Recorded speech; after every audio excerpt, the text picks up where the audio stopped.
नाशिक येथील घाट बांधावर अतिवृष्टीची तर अहिल्यानगरला मुसळधार पावसाची शक्यता। नाशिक येथील नांदूर मध्यमेश्वर बंधाऱ्यातून दिनांक 8 जुलै रोजी सकाळी 9 वाजल्यापासून गोदावरी नदीपात्रामध्ये पाण्याचा विसर्ग मोठ्या प्रमाणात वाढवण्यात आला होता। दुपारपर्यंत 18,403 क्युसेक्स वेगाने पाण्याचा विसर्ग सुरू करण्यात आला असून नदीकाठच्या परिसरातील नागरिकांनी सतर्क राहावं, तसंच नदीपात्रातील साहित्य, जनावरे तात्काळ सुरक्षित स्थळी हलवावीत असं आवाहन नाशिक पाटबंधारा विभागाच्या पूरनियंत्रण कक्षाच्या कार्यकारी अभियंता सोनल शहाणे यांनी केले।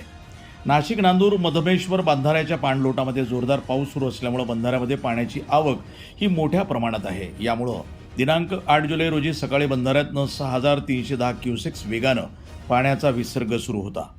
पावसाचं प्रमाण लक्षात घेऊन दुपारपर्यंत त्यामध्ये वाढ करून विसर्ग 18,403 क्युसेक करण्यात आला आहे।